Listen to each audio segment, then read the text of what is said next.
Tanui, is the president responding to economic problem through a political solution? I think he tried to sell an economic solution without giving the human face of it. That I think he believed that everyone was thinking the way he was thinking. Yeah. That we are chasing these taxes, it's for your good. But he was not looking at the fact that these younger people are not interested in the tax you'll make and what you'll do. It is how you are stopping the wastages, the opulence. You see, that is where the president is being drawn to. He has crossed a line. For him, he was selling us the message. This is good for you guys. This is the medicine. I'm the doctor. I've consulted. This is what you need to swallow. In a few months, you'll be okay. Yes. And it's just a matter of little pain, the side effects of these drugs that have come to. But people are going back and saying, but in the first place, what is aggravating my situation? Yeah. What are the preventive measures? How do we share this bread? And that's why now the president is confined to a space where he has very specific, what is expected to be is very clear like day and night. And there's a checklist. You've done this, you've not done this.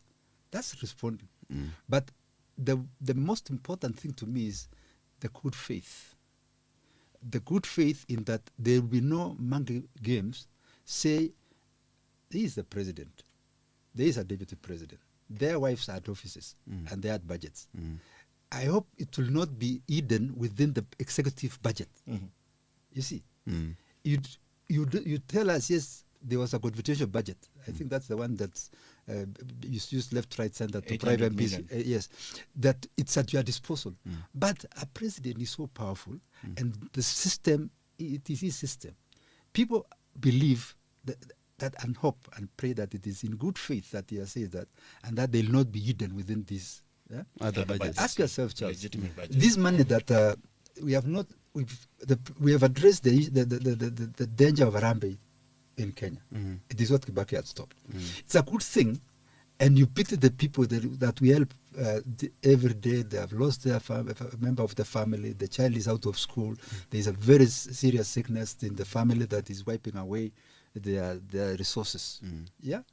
This was a crucial, but it is abused, and now we are stopping Harambee. But we are not addressing the source of that money. We are blaming Harambee. Stopping Harambee alone will not stop the theft. If those guys who are displaying millions, nobody knows whether anyone has gone to check the taps that are giving them the money. So we have only blocked this public display. The consumption may continue. That's why I was saying it is, and the president has to prove over the next few months that his statements are backed by actions, and actions that demonstrate that really Kenyans are not being fleeced left, right, and center and being taxed. Let's begin with the bigger question, for example, on Nairobi and the collection of revenue. It is a complexity that politicians have claimed it. The root of that money being lost in Nairobi goes all the way to State House. Isn't it? Yes. Yes, and Sagaja is under pressure. So people want to see, are those taps being closed? Is there a saving? If it isn't, Kenyans will come back and say, Mr. President, it was all words. And they will remind him that in the past, he began this presidency with a big promise. I was so disappointed myself that it is only after these agencies protest that he has ordered an audit of the national debt. And yet, when he came to power, he said that your money was being poured out and it was not being used for what it was. It was being pocketed. Honestly, the first thing you do is to audit. But you see, that's another complexity. He was a deputy president. In the same regime. In the same regime that was borrowing heavily, that is being audited. So, Can I make it worse? Fiscal and monetary policy. Yes. When he was deputy president, the monetary policy was being handled by Mijungu, professor, as the governor of central bank. The fiscal policy was being handled by the current governor, the PS then. His name, Tuge, Kamau Tuge. Were in government. He was in government. So President Ruto was the deputy president. Fiscal policy was Kamau Tuge. Kamau Tuge now he's in Central Bank. Central Bank. Yes. Monetary policy was under Njuguna Ndung'u. Now he's there at Treasury. Yes. And you're the president. What solution are you giving us? You were there when all these monies were being borrowed, including Eurobond that has given us hell. When Paris Club and London Club gave us hell. Then now you're saying the same people that got us to this mess are still sitting with you. Kenyans who are jinga, they can say it. You can't reshuffle, take Ndung'u, who was the governor then when money was being borrowed, put him at Treasury, take the guy who was at Treasury, Tuge, and put him at Central Bank. What are you telling us?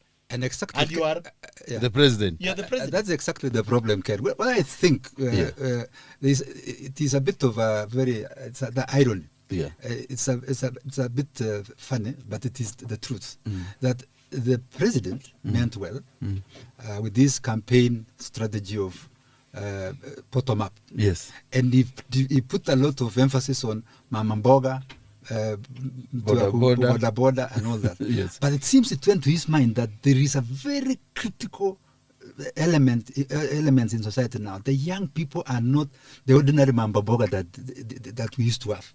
Mamba Mboga is very educated, they don't have a job. Border people, some have degrees, they don't have jobs.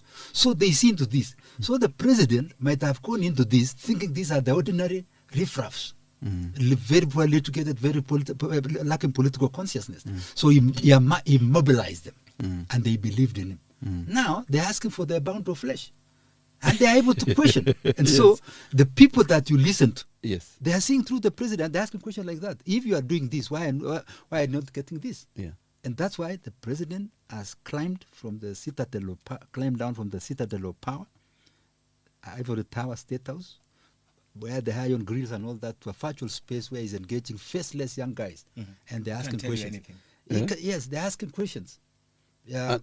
In their own terms, yes, in their own space. Yes, so the president it has taken him. It has taken him time, but he has found that this demographic, which is millions, have got the hard questions and they can turn the country around.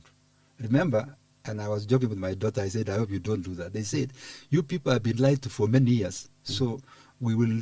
When it come election time, we lie to your IDs so that you don't vote and give us wrong choices. And I'm sure many fathers and mothers are facing the same. They're asking those questions. Why do you guys have to go through this?